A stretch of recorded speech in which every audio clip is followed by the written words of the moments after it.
خلق الإنسان علمه البيان نحمده ونصلي على رسوله الكريم اما بعد فاعوذ بالله من الشيطان الرجيم بسم الله الرحمن الرحيم رب اشرح لي صدري ويسر لي امري واحلل عقدة من لساني يفقهوا قولي۔ لفظی ترجمہ، و اور اذ جب، قال کہا، ربک تیرے رب نے، للملائکتی فرشتوں سے، انی بے شک میں، جاعل بنانے والا ہوں، فی الارض زمین میں، خلیفہ ایک جانشین۔ قالو انہوں نے کہا،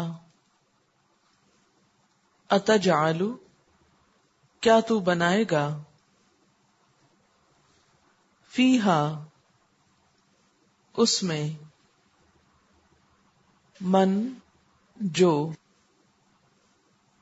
یفسد فساد کرے گا، فیہا اس میں، ویسفک اور بہائے گا، الدماء خون، ونحن اور ہم، نسبح ہم تسبیح کرتے ہیں، بحمدک ساتھ تیری تعریف کے، و اور، نقدس ہم پاکی بیان کرتے ہیں، لکا تیرے لیے، قال فرمایا، انی بے شک میں، اعلم میں جانتا ہوں، ما جو، لا نہیں، تعلمون تم جانتے، تم علم رکھتے۔ چلیے دوبارہ دیکھتے ہیں۔ و اور اس جب، قالا کہا، ربو کا تیرے رب نے، للملائکتی فرشتوں سے۔ ملائکہ کا جو روٹ ہے وہ ہے الف لام کاف، کا اس کا مطلب ہوتا ہے پیغام پہنچانا، پیغام رسانی کرنا۔ تو فرشتے بھی بنیادی طور پر پیغام رسانی کا کام کرتے ہیں، اس لیے ان کو ملائکہ کہا جاتا ہے۔ انی بے شک میں، جاعل بنانے والا ہوں، کیا روٹ ہے؟ جیم عین لام، جعل بنانا، کرنا۔ بنیادی مطلب اس کا کیا ہوتا ہے؟ ایک حالت سے دوسری حالت میں لے جانا۔ فی الارض زمین میں، خلیفہ جانشین۔ خلیفہ کا لفظ جو ہے خے لام فے سے ہے، خلف۔ خلف کس کو کہتے ہیں؟ پیچھے کو۔ تو خلیف کہتے ہیں جانشین کو، اس کا مطلب ہوتا ہے ایک کے بعد ایک آنے والا، جانشین، ایک دوسرے کے پیچھے آنا۔ قالو انہوں نے کہا، اتجعل کیا تو بنائے گا، فیہا اس میں، من جو، یفسد فساد کرے گا، فیہا اس میں، ویسفک اور بہائے گا، سین فے کاف، سفکا۔ سفا کا مطلب ہوتا ہے خون یا پانی کا بہانا، یعنی کسی لیکوڈ کا بہانا، لیکن زیادہ تر خون بہانے کے لیے استعمال ہوتا ہے۔ سفاک کا لفظ سنا ہے کبھی؟ بہت خون ریزی کرنے والا. الدماء دم سے ہے. دم کس کو کہتے ہیں؟ خون کو. اس کی جمع ہے. وَنَحْنُ اور ہم نسبح پاکیزگی بیان کرتے ہیں. نسبح کا لفظ جو ہے سین بے ہے سے ہے. سبح پانی یا ہوا میں تیزی سے گزرنا. پانی میں تو تیرا جاتا نا اور ہوا میں اڑا جاتا ہے. ہوا یا پانی میں تیزی سے گزرنے کو سبح کہتے ہیں. سحاب بادلوں کو بھی کہتے ہیں کیونکہ وہ بھی تیزی سے دوڑتے رہتے ہیں. تیز رفتاری سے جانا یہ تو اس کے لفظی معنی ہوتے ہیں، یعنی تیزی سے کوئی کام کرنا. لیکن یہاں مراد ہے تسبیح کرنا، یعنی پاکیزگی بیان کرنا. بحمدک ساتھ تیری تعریف کی. ونقدس نقدس ہم پاکی بیان کرتے ہیں. قاف دال سین قدس مقدس. ماحول کو اللہ تعالی کی نافرمانی سے پاک رکھنا یا نافرمانی کے کاموں سے پاک اور صاف رکھنا. قال کہا انی بے شک میں عالم میں جانتا ہوں. روٹ کیا ہے؟ عین لام میم ما جو لا نہیں، تعلمون تم جانتے. چلیے اب ہم تفسیر کریں گے. بسم اللہ الرحمن الرحیم. ہم نے دعا مانگی کہ اہدنا الصراط المستقیم. اللہ تعالیٰ نے کیا فرمایا؟ ذالک الکتاب لا ریب فیہ ھدی للمتقین. ہدایت قبول کرنے والوں کی پھر صفات بتا دی گئیں کہ کن کو ہدایت ملے گی، اور ان لوگوں کی بھی خصوصیات بتا دی گئیں جو ہدایت نہیں پاتے، جو کافر اور منافق اور فاسق ہیں، جن کو ہدایت نہیں ملتی. پھر اس کے بعد اللہ تعالیٰ نے انسان کو اپنی پہچان کرائی اور اپنی عبادت کا حکم دیا. مختلف نعمتوں کا احساس دلانے کے ساتھ ساتھ نعمت ہدایت کا احساس دلایا گیا، اور ایسی کتاب دی گئی کہ جو ہر شک سے خالی، اور اگر کسی کو شک ہے تو اس کو چیلنج کیا گیا کہ وہ اپنا شک دور کر لے اور پوری یکسوئی اور توجہ اور محبت کے ساتھ اس کتاب کی طرف رجوع کرے. پھر اس کے بعد دنیا میں انسان کی آمد کے واقعے کا ذکر کیا گیا، کیونکہ جب تک انسان اپنے خالق کو پہچاننے کے بعد اپنے آپ کو نہیں پہچانتا، اس وقت تک ہدایت کے راستے پہ چلنا ممکن نہیں.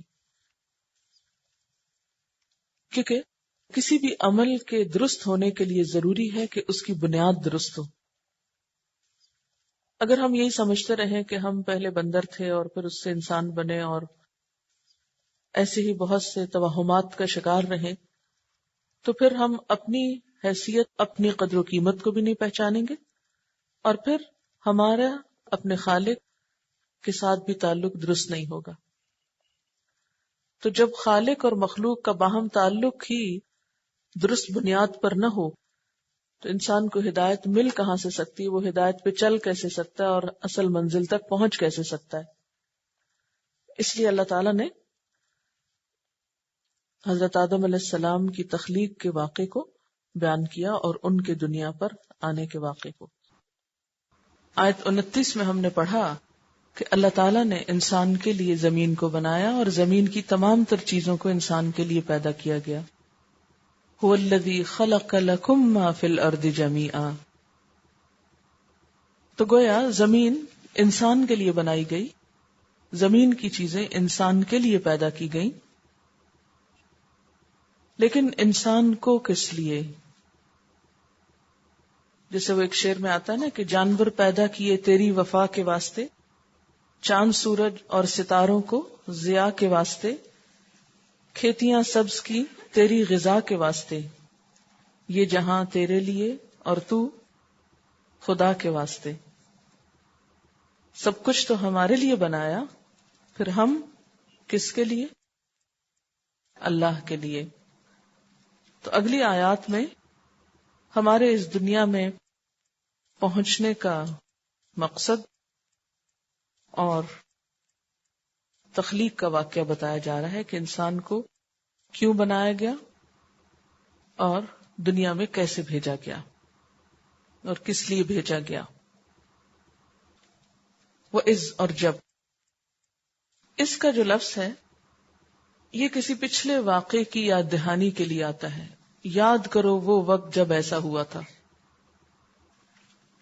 وہ از اور یاد کرو وہ وقت، وہ موقع، وہ واقعہ جب قال ربک، تیرے رب نے کہا تھا، للملائکۃ، فرشتوں سے. کیا کہا تھا؟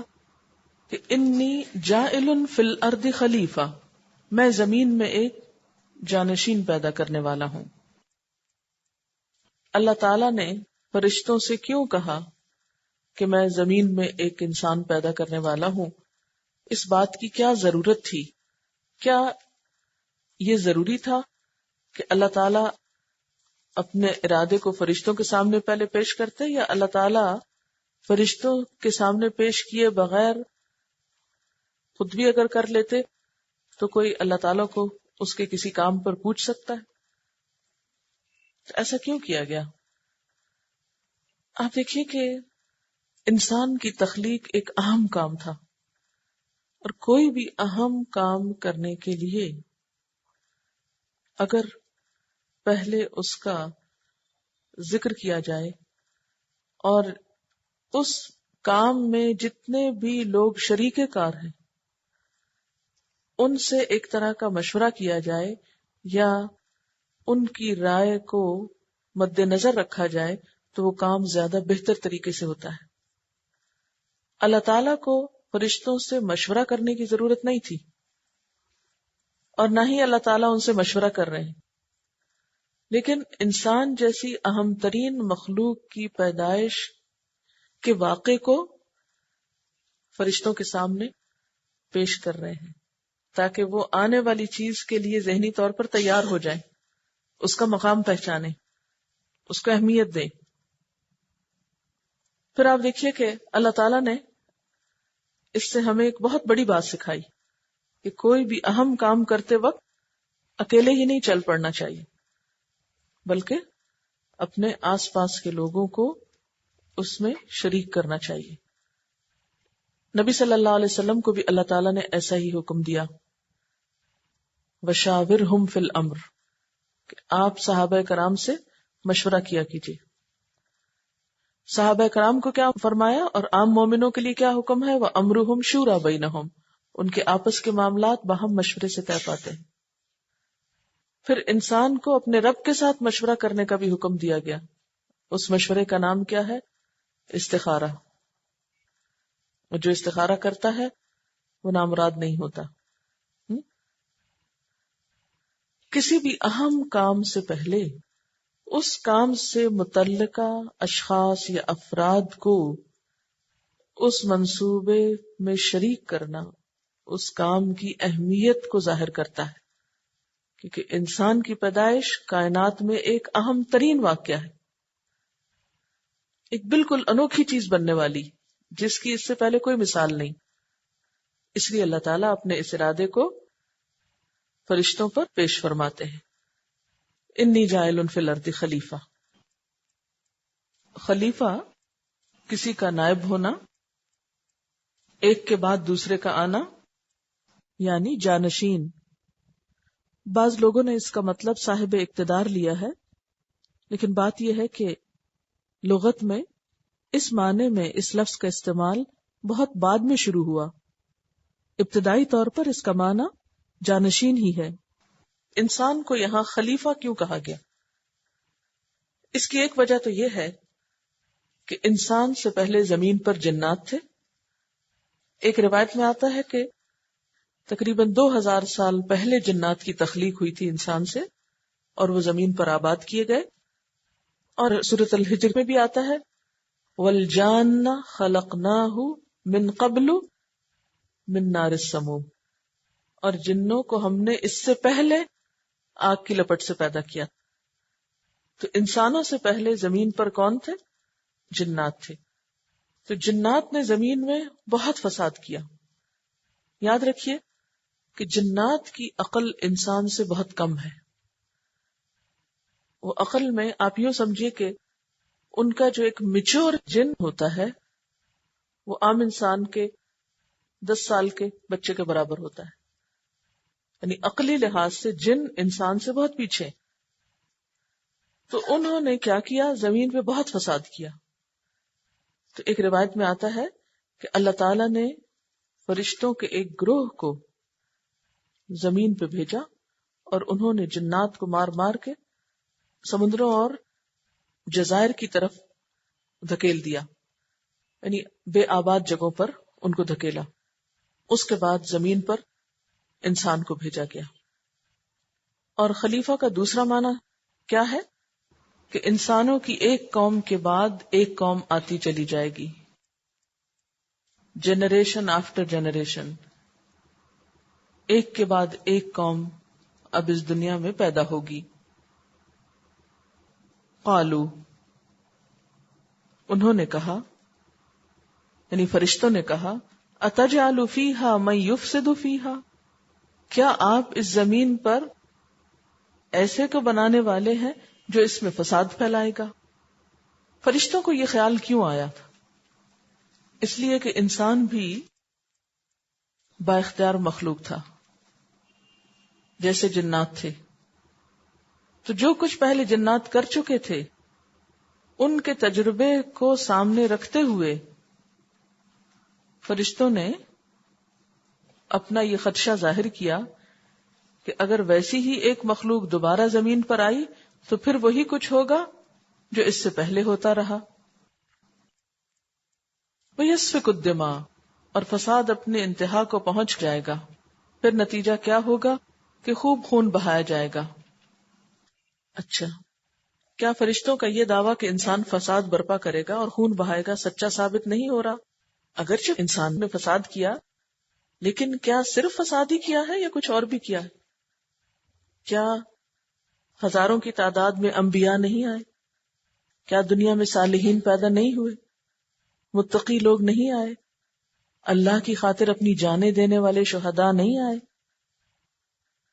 آئے ہیں نا، جنہوں نے اپنی خواہشات کے باوجود اپنے آپ کو اپنے رب کے لیے خاص کیا، جنہوں نے رب کی محبت اختیار کی، رب کی یاد اختیار کی، رب کی اطاعت کی. ایسے بھی تو موجود ہیں. ٹھیک ہے فساد زیادہ ہے لیکن اس کے ساتھ ساتھ اصلاح بھی موجود ہے. اچھا، کیا یہ فرشتوں کا اعتراض تھا؟